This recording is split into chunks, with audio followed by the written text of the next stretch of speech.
Yeah, I was always into improvising, but at that time too, the most popular guitarists in the world were writing solos and composing them and performing them note for note in the songs, and that was cool. And I used to do that on my early records and stuff, but my dad never did that ever. He just always preferred to improvise, and I thought it was so amazing that he had this vast vocabulary and could play for 11 minutes and never repeat himself. That was the goal when I started playing this, was to try to get to that point to where I could play a whole lot of different ideas, but it wasn't about like guitar gymnastics. It was about trying to make a musical story and a melody, and you could have weird stuff happen in there just as easily, you know. Well, that's one of the things that's great about being able to do this live on stage, is that the music is designed to have improvisational interaction. Like if you play a song like Inca Roads, that song will be different every single time you play it because of the way it's designed with the improvisation that happens in the song. So the audience that gets to see it, they will see a different version every single night. Even though some of it is true to form and function, the solo sections, anything can happen.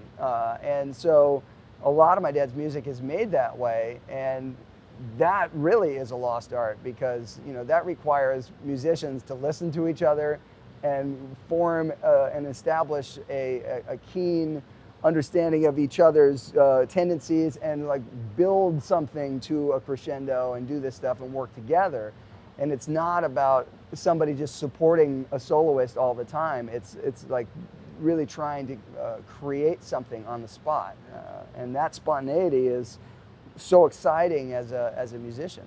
One of the things that that you can do if you want to sort of emulate some of my dad's phrases, one of the things that he did that was cool, that can give you a cool rhythmic figure, is that he would take a pattern and he would, instead of doing it just on one string, he would do it on 3 strings. Let's say he's going to play these notes, right? And if he was going to keep those going, that is not the way that he would do it, because that right there doesn't have enough variation in the sound. So what he would do is he would take this and go so across the strings. So that sounds very different than.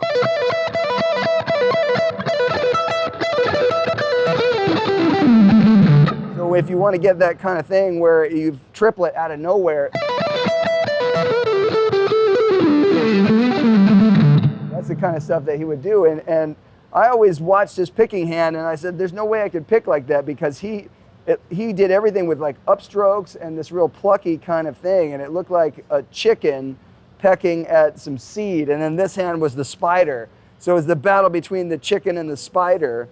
But anyway, that right there is kind of one easy thing to do that can give you some speed out of nowhere, but then the variation from the dynamics of the pick makes it sound cooler rhythmically than just going.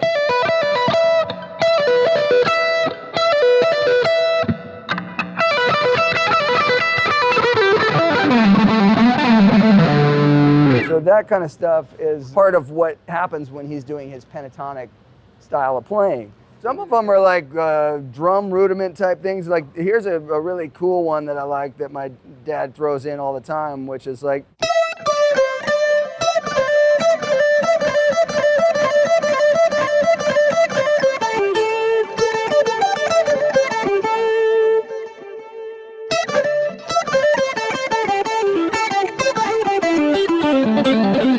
So I'll throw that in a lot. Yeah. So that's the kind of stuff that he would do, is he'd just get into these like circular arguments, you know. There's so many, you know, cool little things like that to try to capture, but in his compositions, he uses a lot of complex rhythmic ideas. So a lot of it is based on taking small numbers and adding them to a bigger number. So if you have a 5, you're going to have a 2 and a 3. You can put the 2 before the 3 or the 3 before the 2. Typically, most cases of the 5s, he's using 2 then 3. So 1 2 1 2 3, 1 2 1 2 3, 1 2 1 2 3, 1 2 1 2 3. I try to look at it like you have 2 small shapes you can connect. So I do it on 1 string, 2 strings, or 3 strings. So if we're in the key of A right here, you can have a 5 that can be like this: 1 2 1 2 3. Right? So 1 2 1 2 3, 1 2 1 2 3, 1 2 1 2 3. I make a purposeful position shift so I can keep track of the idea. Here's the 2, and then here's the 3. So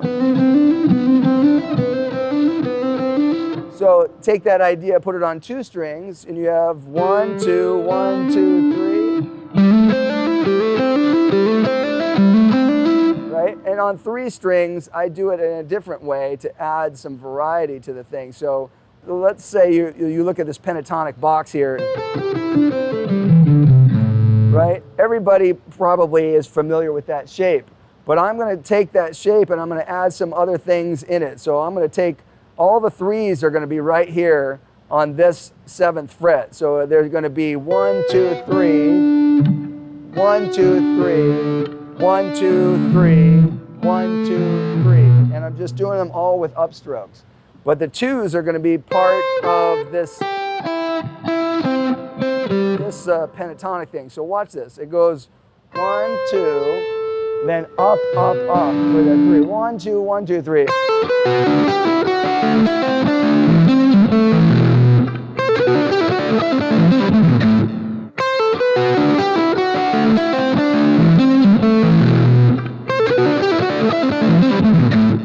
That's just a 5. You know, you can add 2 more notes, get a 7. Add 2 more to that, you get a 9. So like, for example, a 7, we could do 1 2 1 2 1 2 3. So if I did a 5, then a 7, you know, so you get these different variations, and so I'll do that kind of stuff all night. What I like to try to do is sort of get myself into a place where I can just start being experimental. Like I'll actually play completely random shapes and patterns. So let's say this is the shape. So let's say I take that.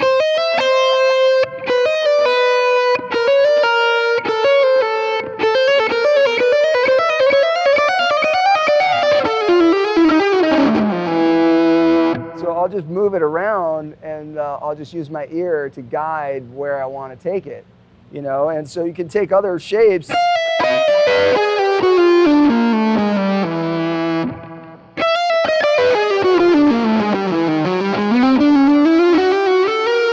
So what I'll do is I'll just take these things that,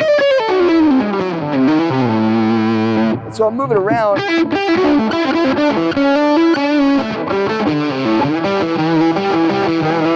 I'll start bending from one note out of key into the next. But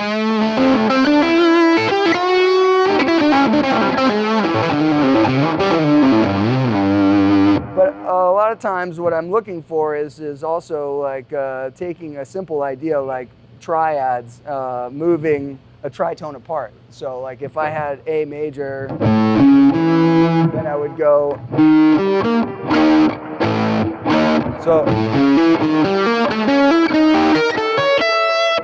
So that kind of thing.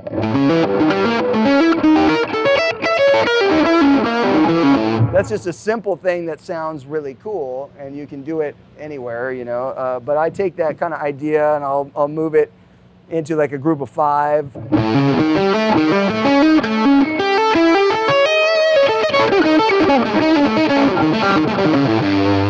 That's one of the biggest challenges, I think, overall as a guitar player, is trying to play in complete sentences as opposed to run-on sentences.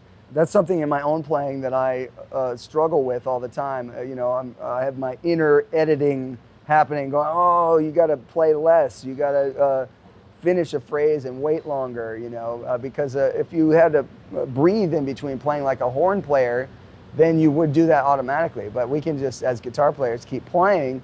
And so sometimes you're like, oh, this will be cool. Oh yeah, you know what's cool? Oh, I remember this. And sometimes it sounds like that when you're playing. You don't finish the idea. I think it comes across very naturally that I'm part of the ensemble, and everybody is here with a really strong supporting role to make this music be what it is. Because it is not anything that you can walk up and just do. It's like everybody has to work hard to work together to play it.